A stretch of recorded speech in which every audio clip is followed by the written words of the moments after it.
Summer routines live or die by how easy they are. And honestly, if something takes too much effort, I'm out. That's why Groons is my go-to. It's my one daily pack of gummies covering my greens, vitamins, and minerals. Plus, it has 6 grams of prebiotic fiber, which is more than 2 cups of broccoli. No mixing powders, no giant pills, no hassle. I just rip open the pack and I'm done. They taste good and they make it easy to stay on top of my health, even when life gets busy. Save up to 52% with the code PODCAST at Groons.co. That's code PODCAST at GRUNS.co.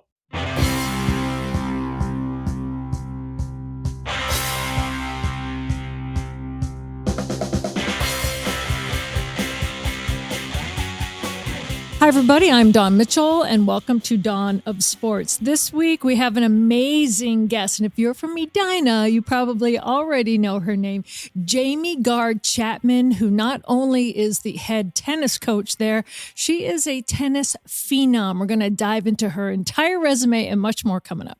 Looking forward to this. This is Dawn of Sports. She's Dawn Mitchell from Fox 9 and TalkNorth.com. We're coming to the Aquarius Home Services Studio. We want to thank our sponsors, Minnesota Masonic Charities, Lucy Nicotine Pouches, and the Minnesota Twins. Get out to the ballpark. Byron Buxton is tearing it up these days. Also, remember, this time of the year, you want to be listening to the John Krasinski Show for Timberwolves Insights, Michael Russo and Anthony LaPanta on Worst Seats in the House for Wild Insights, Kevin Gorgon Hockey. You know, we have all the Vikings shows, and we have Dawn Mitchell, and we have Mark Rosen. Check it all out. We do appreciate it. Back to Dawn. Wow. That's an awesome memory you have. I left one thing out. Ooh, what'd you leave out? A regular contributor to this show is Leah B. Olson, talking Wolves and Lynx, and we will be having her on, again on soon to catch up with the basketball world. Yeah, she's been a little busy of late. She has. A little busy.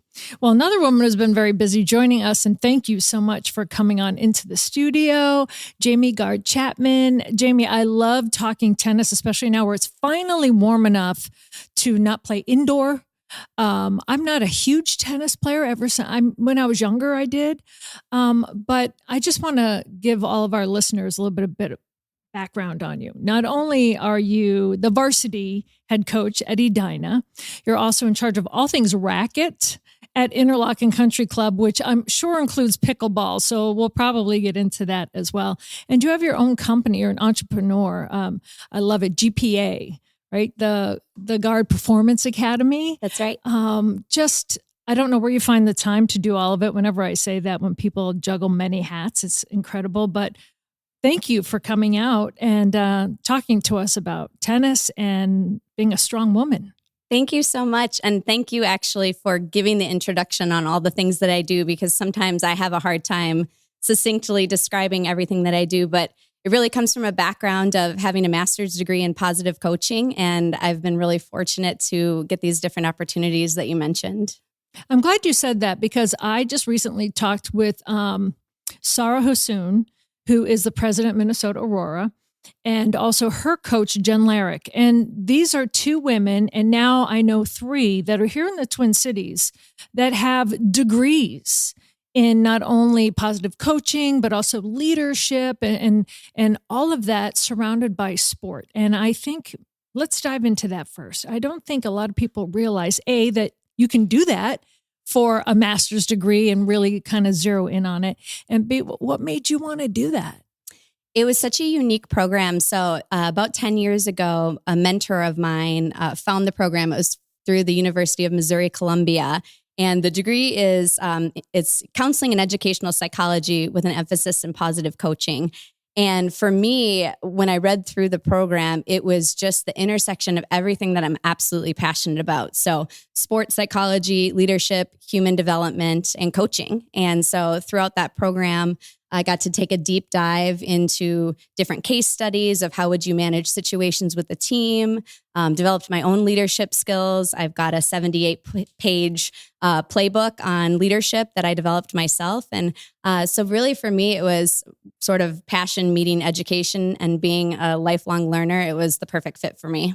When you jump in, like say Jim and I were on your team. And you don't want that. Oh, no, I would love to be your teammate. Seems like I would a love great to see squad. your competitive nature. You whiff? I don't whiff. I just hit it way. It's too small a court. Oh. Well, you can do pickleball. No, I will not do pickleball. I can help. Too many. Okay. See, it's positive coaching right there. But isn't pickleball kind of the mini golf of the tennis world? I don't know. We could do a whole episode on pickleball. Oh, absolutely. That'll be next time.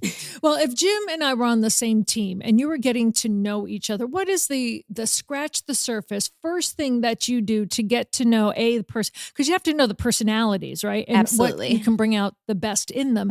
What's that first thing? Yeah, Dawn, you hit the nail on the head. I mean, it's all relationship based. So everything is about on a human level. So when a student comes to work with me for the first time, I want to get to know what their motivations are, what they like to do outside of tennis. Are there any other sports that they grew up playing that maybe would be translatable to the skills that we need on a tennis court?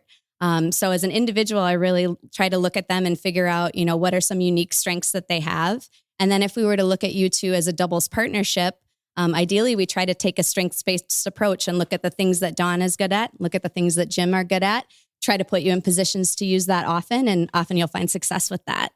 And so you have to take the mental and the physical, right? Absolutely. Yeah. And that's with my small business, we really take a total student athlete approach. So we look at, not just the physical training and the skills, but more so as kids and adults are growing up in this sport, they have to have a good base of confidence. They have to have a good base of being able to be resilient in a sport like tennis, which is a failure-based sport. I believe Roger Federer gave a commencement speech where he spoke about winning over the span of his career only 54% of his points. Wow. And so you think of that and you translate that down to the recreational or high school level. If the greatest in the world is losing almost half the time, then certainly we can and still be champions. And there's been so many movies made of it too, how you have to be mentally tough, because if you're doubles, that's great. You kind of have a teammate, but it's very solo.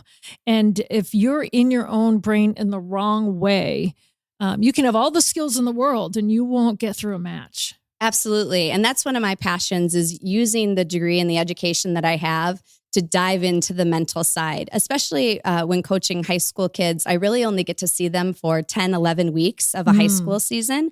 And so we're not going to be doing a lot of stroke production changes or changing their grips or trying to master different skills at the highest level in 11 weeks. But we can make really great progress on mental performance and having an in-between point routine. How do we reset after a bad point? How do we play against an opponent that's beaten us, 9 times out of 10? So those are all skills that I feel very blessed that we get to wrap into our experience at Edina High School. One thing for me, I know personally when it's coaching styles, different players are motivated in different sports differently. And I mean that by saying I do not function well when someone yells at me. I'm more of a, you can be hard on me, but encouraging, like, no, do that again. But if you yell, you lose me. And I don't know, when I grew up, my mom didn't yell. If she wanted your attention, she lowered her voice. You knew you were in trouble because she lowered her voice. The only time we yelled is if it was joyful, or dinner, that kind of thing. But so if someone yells at me aggressively because they don't like something, I shut down.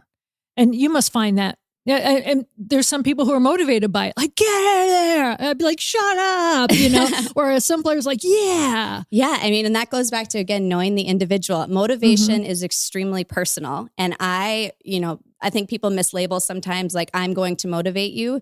Really, motivation is internal. So my job is to figure out, how are you internally motivated? And I want to set up those structures to help you be successful. And so I think there's a misnomer also sometimes that positive coaching doesn't have standards. It's just, we're out here saying, great job. Oh, you missed again. Good try. You're the best. Don't worry. You'll get it next time. And really, positive coaching is about pointing out when they do it right, emphasizing that, and giving the coaching in that direction. Are we going to make mistakes? Of course we are, but we're not going to yell and hammer and point out that you're doing this wrong and, taking down their self-esteem at the same point. Most people, when they make a mistake, know that something went wrong. My job as a coach is, let's figure out what went right and try to fix it. Well, you're no slouch yourself. And you not only grew up playing, you went to Gustavus, 4-time all-conference. When, at that point of being just a successful player yourself, did you decide, I want to help others do that? Some people have it in them and some don't. Yes. So it was really, I would say, around my junior year at Gustavus when I started to see that the clock was ticking for my time as an athlete. I didn't have aspirations to go on to be a professional tennis player.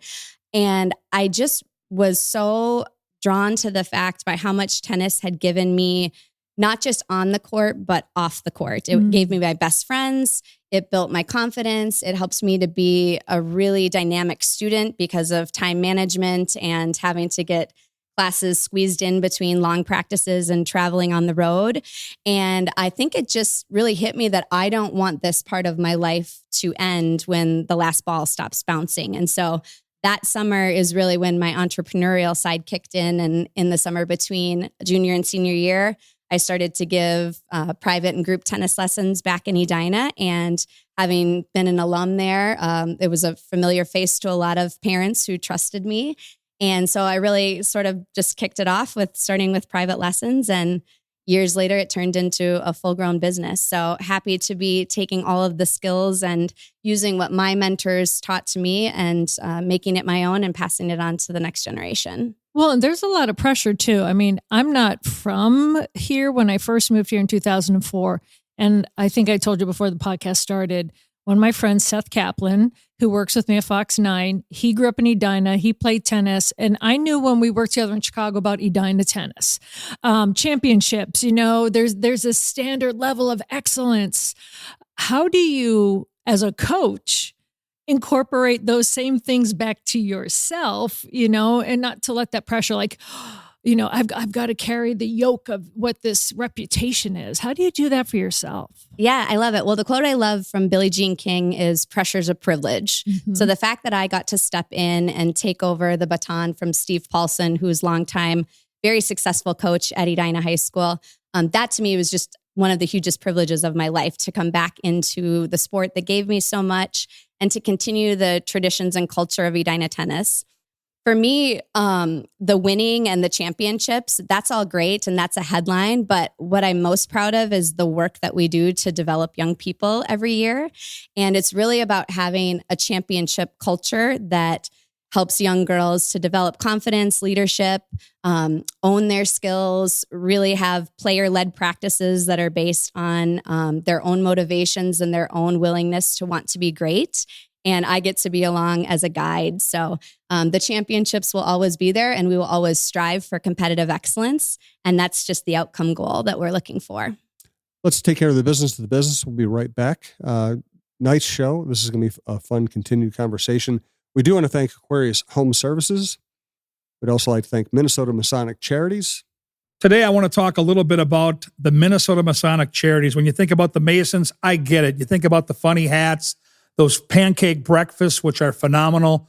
But my dear friend John Schweitz and I have chatted about this, and it's so much more than that. They've got the Masonic Home over in Bloomington. They've got the hospital for the children over at the U of M. They are the largest fraternal organization in terms of charitable needs in our country, and they deserve a ton of recognition. So thank you, Minnesota Masonic Charities, for all you do and for supporting us over here at Talk North, and a special thanks to my good friend, John Schweitz.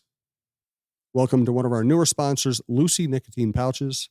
Looking for a pouch that actually stands out? A lot of people I know are reaching for Lucy because it's built for pouch users who want something different. The flavor lasts, the pouch feels great, and it's completely tobacco-free. Lucy pouches come in strengths up to 12 milligrams and have a unique shape that makes them comfortable and easy to use throughout the day. And if you want something even more unique, check out Lucy Breakers. They're nicotine pouches with a hydrating flavor capsule inside. You crack it with your teeth for an instant burst of flavor that lasts. That's what makes them different. Every pouch feels the same, but Lucy Breakers are doing something no one else is, delivering the longest-lasting on-demand flavor in pouches. And now Lucy is available in stores nationwide, so it's easier than ever for you to find them. You can use the store locator at lucy.co/stores or get it delivered fast through apps like DoorDash and GoPuff. Lucy is the only pouch that delivers long-lasting, on-demand flavor, and you can get 20% off your first order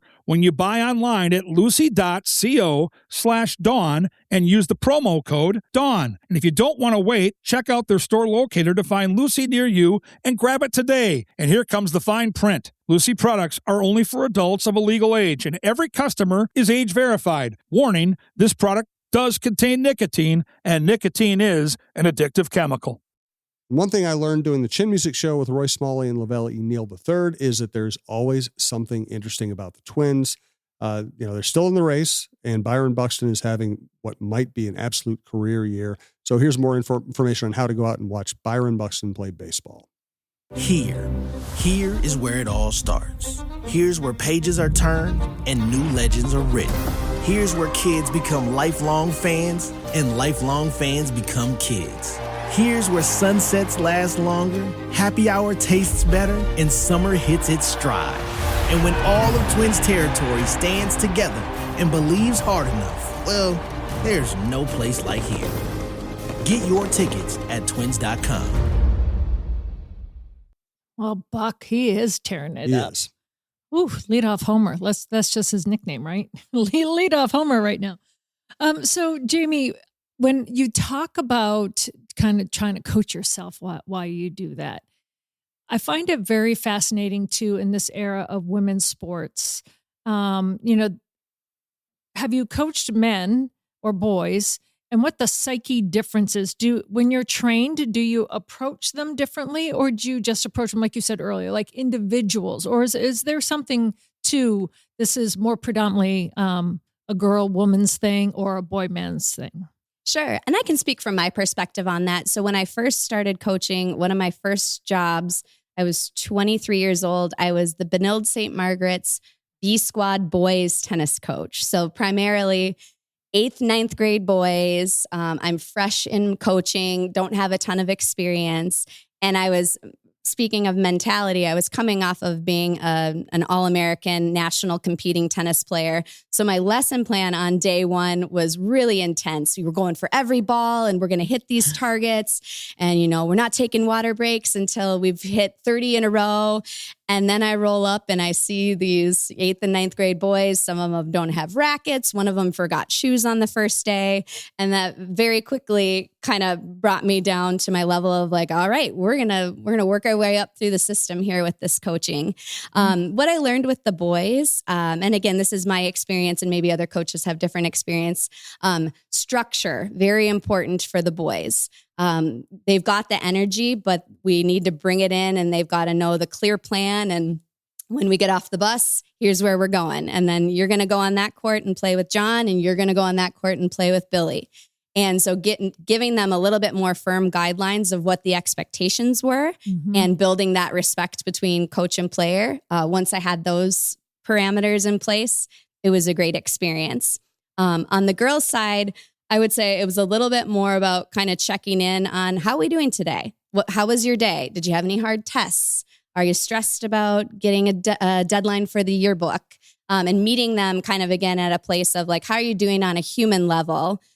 Here's the basics of what we need to do today. And they typically were a little bit more kind of self-driven to go out and do it. But I would say, again, it all kind of comes down to meeting people where they're at, whether I'm working with kids or adults. How people show up is important to the work that we're about to do.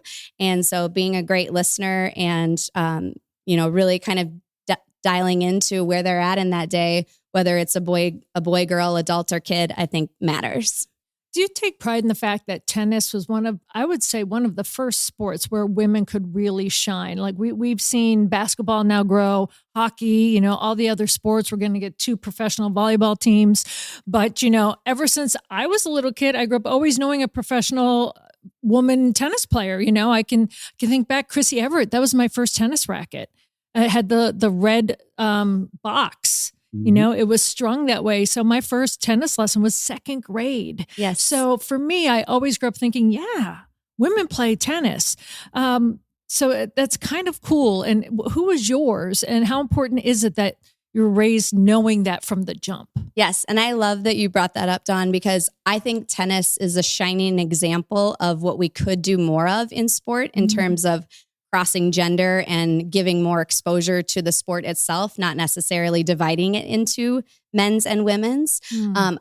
The reason I think that people have eyeballs on tennis and they know the top men's player and the top female player is that events like the US Open and Wimbledon and the Australian Open and Roland Garros are featured as the greatest tennis players in the world, male and female, are all competing side by side in their respective events. Our sport has mixed doubles, where again, you're getting some of the greatest male athletes and female athletes serving as hard as they can at each other. And I just think it elevates the sport. I know, my kids, they loved Serena Williams and they loved Rafael Nadal, like equally, because they would always they would get the same amount of screen time and the same amount of exposure. And so I would love to see like the NCAA tournament, for example, like let's feature the Final Four of the men and the women in the same arena. Let's make it a blowout weekend, get to know, do a great job on the front end of the marketing, of get to know the narratives of the important role players and star players. And that's how I believe that you grow the sport, is really by building them up together, because there's great athletes on all sides. I know I'm thinking of Coco Gauff, right? That's kind of the name that everyone's thinking of now in terms of U.S. women. But there's been, I would say, a groundswell over the past 10 years, maybe, to kind of get that rise again in the visual of, when I grew up, and I was little, they were older, but it was like the John McEnroes, it was the Andre Agassi's. Like there was always like this big name star. Yes. And now if you ask someone, you're like, well, does Venus and Serena still play? What's that guy's name? I mean, everyone knows Marty Fish from here. Yep. Do you think that that's something, I know you just said that that's what they need to work on, rising the marketing, but do you think it's just because there's just so many different sports out there? Or what do you think USA is lacking in that big, huge star power? Yeah, I think you could unpack that question a few different ways. One thing, when consumers are taking in media, there's so much coming at, right? I mean, I can speak to myself where it's like, if you get your phone in your hand and you're on a deep scroll, how much are you actually processing and really taking in, versus 15 years ago, we're watching appointment television and you can't miss that match, or we're recording the match and all our friends are coming over to watch at the same time. So I would say media consumption is definitely a big one. I speak to high schoolers. A lot of my high schoolers don't really watch a full professional tennis match. They might watch the highlights, or they might, catch something on, a social media, a little clip of what's going on. So I think part of it is the way that we're consuming. Yeah. And then I think part of it too, with the United States, in my opinion, I think the European players are really, I think, don't get as comparative about rankings and results as we do in the United States. I can speak to my high school players who are 14, 15 years old. They're constantly checking what's called their UTR, which is their universal tennis rating. Am I above this person? I'm going to check, I'm playing against Sarah. How are her results against this? And we kind of take the human element out of it, and we're looking at statistics, which are important. But I think that the US a little bit has gone in that track of comparing and rankings versus going out there and grinding and doing the work, which I see a little bit more from the professional level on the European side, getting it right in tennis and in basketball. What I really love too is that the story behind the scenes when it comes to that competition. And I mean, we've seen, Rafa and, whenever you look even back further, when it was Martina Navratilova and Chrissy Everett, you see those relationships is what I'm trying to get to, but they're still competitive. But there's so much back and forth in terms of, okay, I want to beat this person, I want to beat that person, but then they become friends. And it rises the sport with them. As a coach, you want to feed that competitive nature. How do you fuel kind of the friendship too? Is that something that you work on? Oh, certainly. And, a lot of these girls train together in the off season. So they're in the same training groups together, and then they go and they meet each other at tournaments. And then for a small portion of time, they have to be teammates that are competing for something bigger than just their own titles. They're competing for Edina High School. So there is a balance to it. Our approach, really, we kind of talk about being out in the rectangle. Yeah. So when we're in the arena of sport, when we're in the arena of tennis, like your job is to honor the sport of tennis. And that's to give your best effort. It's to compete hard. It's to play fair. But you owe it to the sport of tennis and to yourself to give your best effort. And hopefully with our, discussions and our culture of being a good sportswoman and how we act matters and how we treat other people matters. When they enter the arena that way, our expectation is that you're playing hard, shake hands at the end of the match, and we're still friends. Yeah, because I think those are the stories where it doesn't matter how many clicks, and like you said, the viewing habits of younger people, when they start seeing oh my gosh, they're friends, or, oh, look at that nice bit of competition, there's still the sportsmanship that's there. And I think that's such an element. It's so hard for especially coaches in high school because you have to deal with parents as well. Right? The other side of the triangle we haven't talked about yet. The other side of the triangle, who thinks their kids are going to be playing in the U.S. Open at, say, age 6. So you kind of have to have that levity along with it, don't you? Oh, you definitely do. And, bringing the parents into it, we could definitely unpack that for a while.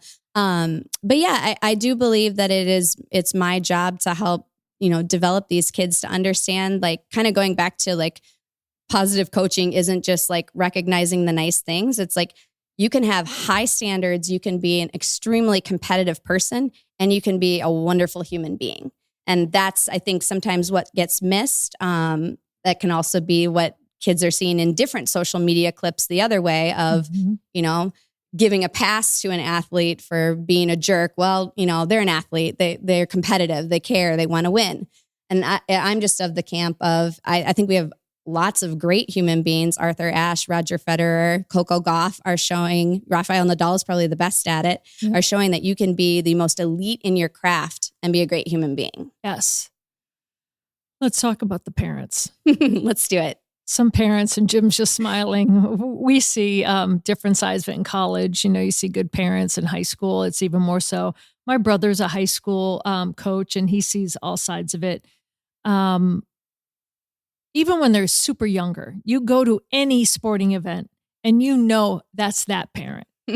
And then you either feel bad for the kid, or now that you see that's why that person is the way they are. As a coach, how do you deal with that?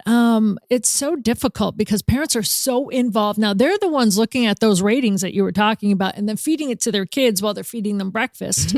And then, then there's some parents that get it, that want their kids to be well-rounded. And, I don't want you to get burned out on tennis. That's the only thing you've been playing since you were 2. What is the hardest thing for you, personally, that you've had to learn how to cope with when it comes to parents? Yes. And I think this has been an evolution for me. So, back to when I talked about being the 22, 23-year-old coach, I would have a very different answer. I would have been very defensive. I would have hidden behind policy and this is how we do things. And you can't talk to me and I'm in charge. And, your child should listen to me. Now that I am a parent and I've been in the game for a long time, I'm starting to go to my kids' sporting events. I'm starting to be the coach of my kids' sporting events. I've opened up my lens a little bit more. And so I look at it, I mentioned kind of the triangle of athlete, student, and parent. And when we're in a healthy triangle, everybody has their own viewpoint, right? The parents are looking at the game with blinders on and they're following their child and they can do no wrong. And who are these other people that are in the way of my child competing in this sport? And then you have the athlete who's trying to do right by all the caring adults in their life, their coach, their private coach, their parent. And then in my position as coach, my job is to help develop athletes, but my main job is to maximize the competitive ability of the team. Yeah. And so for me now, kind of using all of that experience, we do set boundaries on, what can be said or not be said to a coach. Talking about playing time with a coach, that's really not a parent's job. It's the job of the athlete to advocate around what can I be doing more of? What are you seeing? What are you not seeing? And then I'm also willing to be a listener a little bit more because I think a lot of the time parents just have this anxiousness that they want to be heard and they want their kid, they want it so badly for their kid. And I can't fault them for that. Yeah. So being a listener, but also having those boundaries around this is about my relationship with your athlete. And if they want to discuss that more, I'll dive deeper in one-on-one with them. That playing time is the big one. That's I hear from my friends whose kids are now in it, like, that girl's not as good as my daughter. And then she's getting more. I don't understand why my daughter's on the bench. And then, and kids can feel that. And they can hear it too. They hear more than what parents think they do. Oh, How do you deal with absolutely.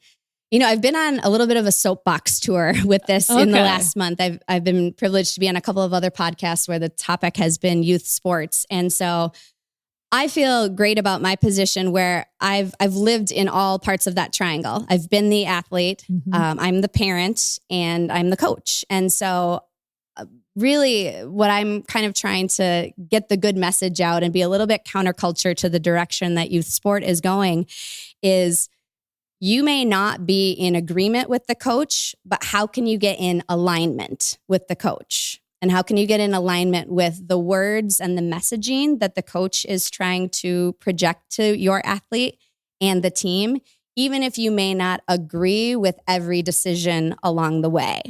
And it's hard. I get it. I was like, I'm thinking myself going, what does alignment look like in that parameter? Yes, exactly. I mean, alignment looks like, let's give a simple example. Let's say in tennis, I'm trying to talk about a certain strategy. We're going to serve and volley. Our strategy is going to be, we're going to serve and we're going to rush the net and we're going to volley. And we might not be great at it, but that's a tactic that we're going to work on as a team. And that's our team philosophy.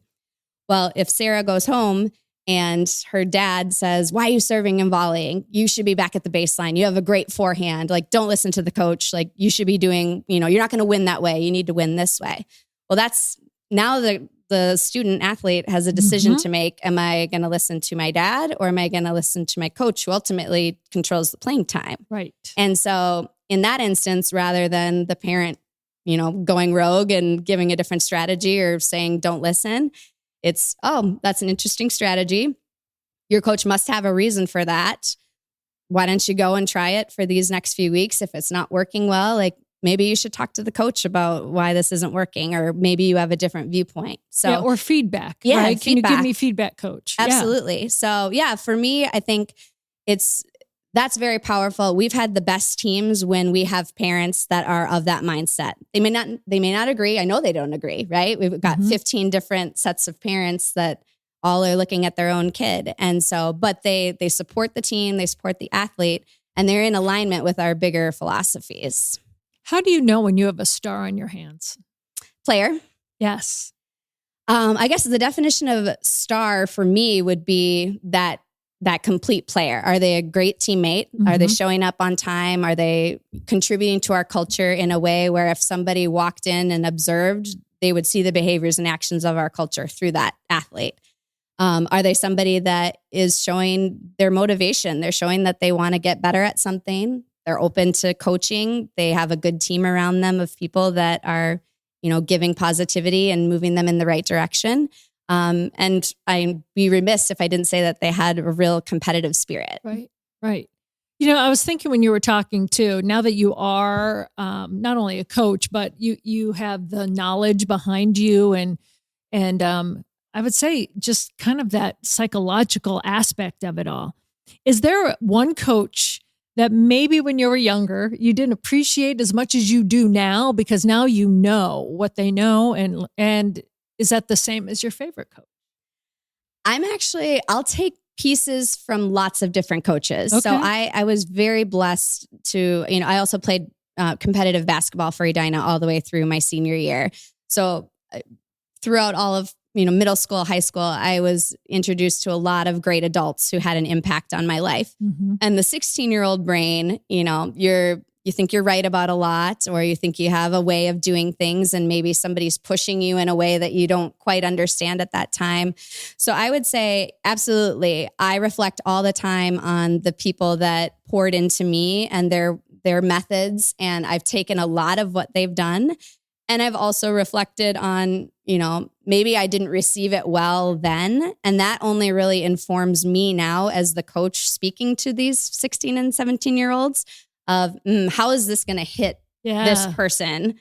How would I have taken it when I was 16? And again, I always go back to like the positive coaching around like people are going to turn their ears up when you're showing them what they're doing right, than you are coming down on them for mistake after mistake. That's really interesting. And I'm glad you brought up the basketball thing, because this is a whole nother rabbit hole we could go down, but I just want to get your take on it.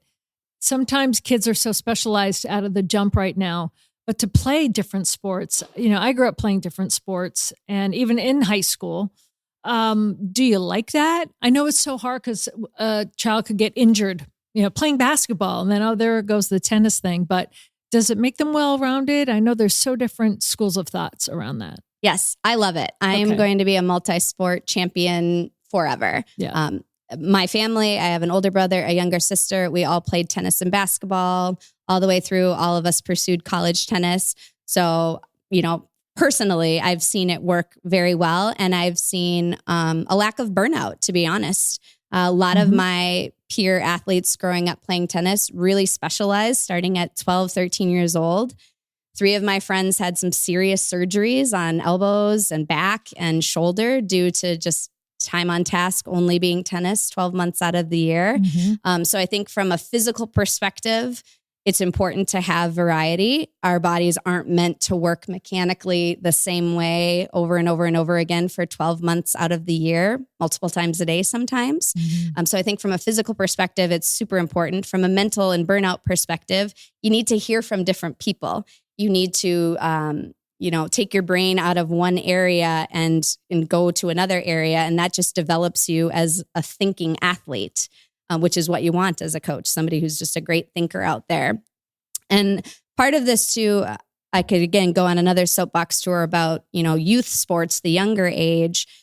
I just think there's this pressure now that was contrived because youth sports have become professionalized now. We're signing up road for trips and money. Yeah. I mean, I love my tournaments. brother, but he just took my nephew to Chicago for 3rd grade lacrosse. And I'm like, have we beaten all the other Minnetonka teams yet? Wow. Let's have a little jamboree in Minnetonka. And so I get it. There's a balance between experience and having fun with that. But there's a huge financial piece to it. Yes. And I think parents sometimes in certain associations and clubs feel like you have to get on the on-ramp and stay forever or you'll get left behind. And I just, in my lens, I don't think that's true. I think it's been perceived a little bit. At the youth level, we don't necessarily know who the best 18-year-old is going to be. There are so many factors around puberty and growth, and do they have the mental framework to go all the way through and be a top athlete? So I think if there's one piece of advice I can offer to parents who have, that 2nd, 3rd, 4th grader, they should be trying a lot of things right now. And they should be, if they're showing interest and they really want to double down on a sport, have those conversations, but let it be athlete driven and take a break from it. It's okay to not play soccer for 3 months and go try gymnastics or go try tennis, and it will be there, and you've got a long road ahead of your athlete becoming the version that they're supposed to be. She popped into my brain, and even though she doesn't play tennis, she probably does. But I'm thinking of Madden Greenway, who plays soccer, plays basketball, awesome at both. She probably plays tennis in her backyard. She could even be, top 10 on that for all I know, maybe swimming. When I see athletes that take the time, and some of them even start later now. I'm hearing that like, my child's only been playing for 2 years and that's it. She'll never play in college. It's like, you don't know. You don't know. So that's so difficult. Again, the parental pressure, but the parents feel pressure because they're like, am I doing my child a disservice if I don't get them in this 3rd grade tournament in Illinois? Right. That's so hard. Yeah. And I don't have all the answers, but I do have a front row seat to a lot of it. And so I think for me, in our own parenting, my husband is also a coach. He's coached high school tennis and basketball for most of our adult life. And I think it's about getting back to like, what is youth sport about? Yes. And yes, we can have bigger goals. Yes, is Madden Greenway going on and playing high Division I basketball? She is. So that success story is a part of sport. Yes, we can say that we want to become a varsity athlete, but like, let's let those far goals be out there and let's dial it back to what this is actually, what it used to be about in the 90s. If I can go back to the 1900s when I played. All of a sudden I heard a dinosaur go. Exactly. No. Is this thing still on? But yeah, youth sport about going out there, making friends, learning to work hard, learning to listen to a caring adult who's not your parent, move your body, improve at something. maybe fail at something and learn how to keep going back to practice, finishing out a season, even if you don't like the sport. That is what I believe youth sport is about. And the friendships driving like to the top of that. You know, I can speak my best friends I'm on a text chain with now. My college best friends are my teammates from college and high school.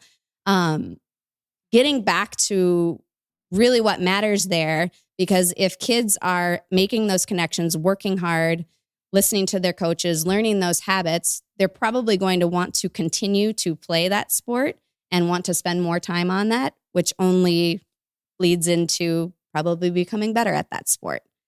You touched on it that you have a brother and a sister, and I don't know if your sister also played sports. We know who your brother is, Justin Gaard. Do you have a hierarchy of who is the best athlete out of the three, and how is that competition in the household? I love this question. It's so undecided. I think we need to bring in some judges. So the quick family history. So my brother Justin, 2 years older than me. I'm the middle. Our sister Megan, 5 grades below me. So a little behind. And we're a weird family in that we had all the same interests, tennis and basketball and choir. And we all went into communication studies degrees. Wow. We've all coached. So either our parents didn't let us do anything else, or we're just all sort of aligned, wired and aligned that way. Awesome family to grow up in. I think my brother sort of led the charge of getting into competitive sports, you know, basketball and tennis at a young age. And I really just wanted to try to keep up with him. There was kind of a gaggle of neighborhood boys that were always playing in the driveway or, you know, playing tennis in the street. And I wanted to be a court rat with them. So I just really tried to keep up, and I really valued his opinion of me. And so I wanted to work hard and kind of earn my way up to the same court as him when we were at tennis practices.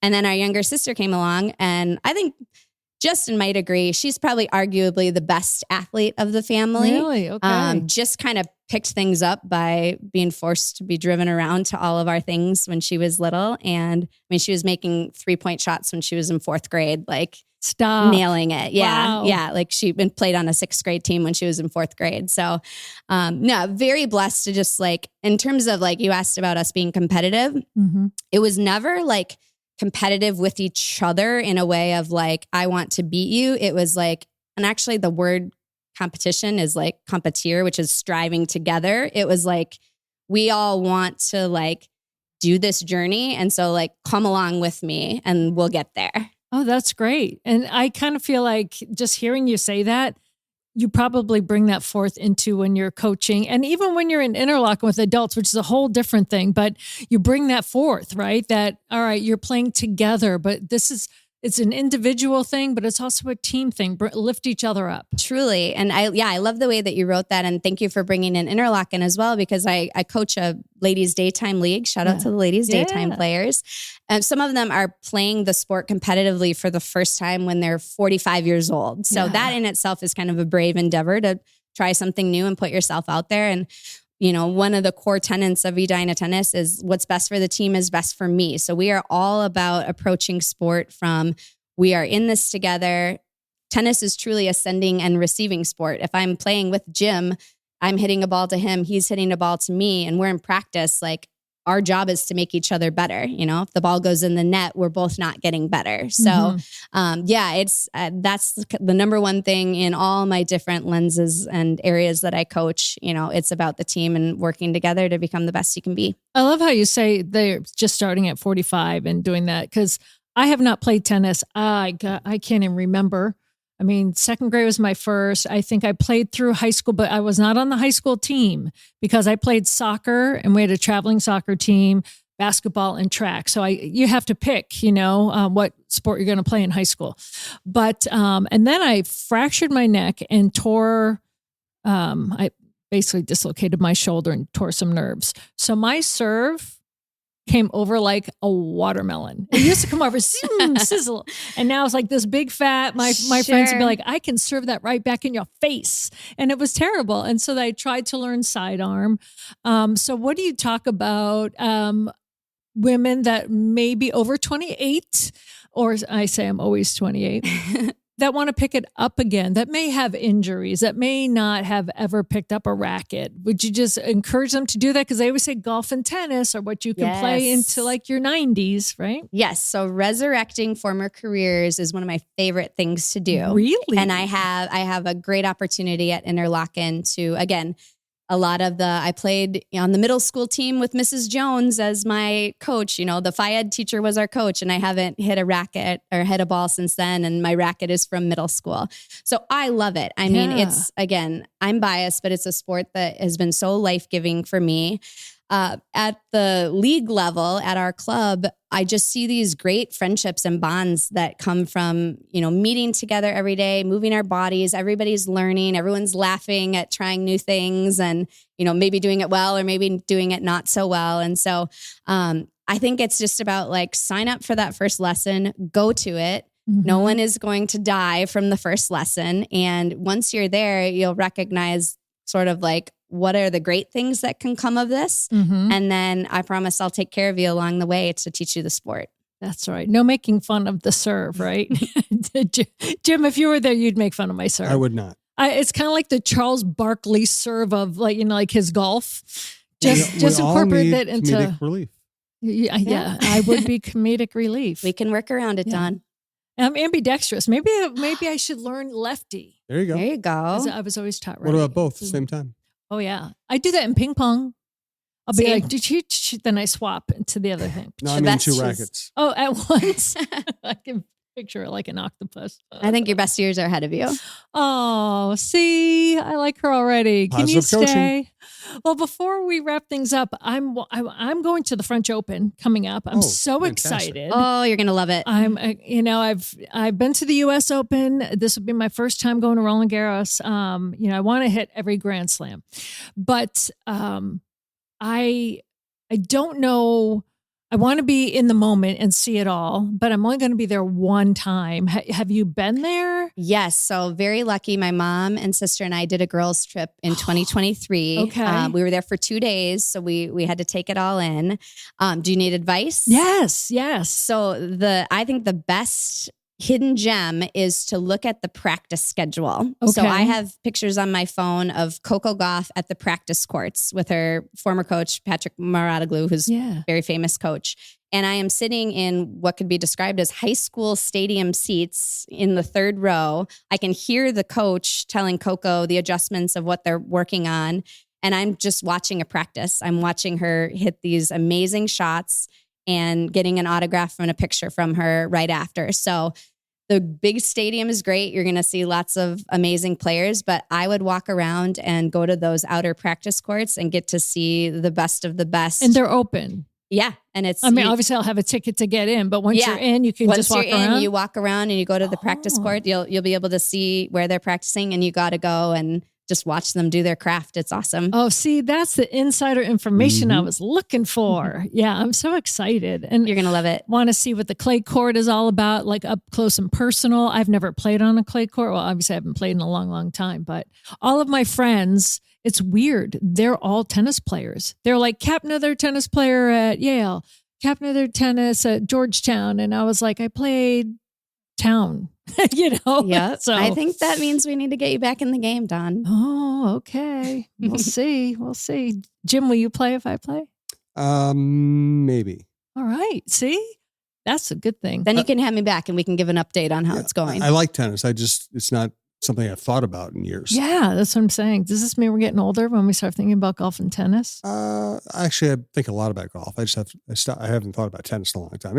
And as we're talking about here, you have to have a partner. I can go hit balls by myself in golf. You have to have somebody that's the trick of tennis. You have to have somebody who can play at about your level. Well, you can hit off a backboard. That's what I used to do. True. Right? We'll start there. Yeah. Report back. Well, if I'll rally with you. Okay. We'll rope your wife in, and then you can all laugh at me. There's no laughter here. No judgment. I'm sure you're better than I am. Jamie, who's your favorite player before we let you go? Coco Gauff. Really? Mm-hmm. Who was your favorite player growing up? Andre Agassi. Oh, nice. Yep. Nice. Yep. He was, just a star. So he played at the Lifetime Fitness flagship club. He came up in the 90s to do an exhibition. And that was when my brother became hooked on tennis. He went home and bought all the, Yonex racket and the bright orange biker shorts and the headband. And he was all in, and there was no turning back from that. Yeah, I loved Andre Agassi when I was a kid too. I still remember, because I'm older than you two, when I was a kid, I loved tennis, and it was because of the personalities. So I would wake up Wimbledon on the weekends, wake up and watch Borg and Nastasi and McEnroe and Connors, and Navratilova, Evert. It was fantastic. The cool thing when I was in college, they used to have the Virginia Slims tournament. Remember those? Right. And the Du Maurier. So I was just like one of those stage managers behind the scenes, trying to get my feet wet in this business, and working on Virginia Slims. Like, I'm just handing cards for the broadcasters to go to break, So was it Bud Collins? Right. Yes, Bud Collins. And so I got to meet Martina. And the thing that struck me about Martina is one of her arms was outrageously muscular and the other one very feminine. Sure. Right. And you don't see that much these days. Right. But it was like that, her serving arm and her dominant arm, it was unbelievable. And she wasn't even playing anymore. When I met her, she had already been retired. She was doing the announcing, and it was still, she played on the side, but I just remember being fascinated by that. And I was like, oh, she could crush me with that one arm. She was lovely. But, I and I met Monica Seles, who shares my birthday. But just like you talk about all the personalities, Gabriella Sabatini and just all of it. You just think about them growing up, but when you get to see them playing in the Champions, and you see McEnroe still has that fire, Agassi doesn't have the hair anymore, but he still has that personality. Absolutely. Like that's what I just love. And I love seeing the upcoming personalities like the Coco Gauffs and some of the men's players are starting to be that way too. I just want more. Yes. I guess I just want more. Well, yeah, Jim, you mentioned like waking up and watching Breakfast at Wimbledon. Yeah. That's it in our household, and I love, my children are starting to get into that tradition too. And my son will like change into the logo of whatever player is playing and, really kind of just wants to embody what's going on. And that's, I hope anyone listening, if you're interested in tennis, like dive into it because of the one-on-one nature of it. You really get to see the whole facet of, who these people are and how they deal in pressure moments. And you get to see them on and off the court with interviews. So it's really a cool sport to dive into. Well, and I'm really proud of you and really proud of Minnesota for the amount of quality players. Yourself, young Max Ekstead now is up and coming. Whitney Tawney, we mentioned, just Marty Fish. Just Minnesota does not get enough credit for the tennis that they produce and the fact that you're coaching people, not only young women, but young men the right way. It's really impressive. Thank you, Dawn. I really want to give you a appreciate shout that. out on that. Well, thanks for joining us today. Thanks for having me. It was so fun. Getting to talk tennis and coaching, I could stay for a couple more hours. Oh, good. Well, maybe we'll have you back and we'll talk about my French Open experience. Ooh, please. Yes. Yes, that'll be fun. I'm really looking forward to it. So, well, thank you. Thank you, Dawn. Thanks, Jim.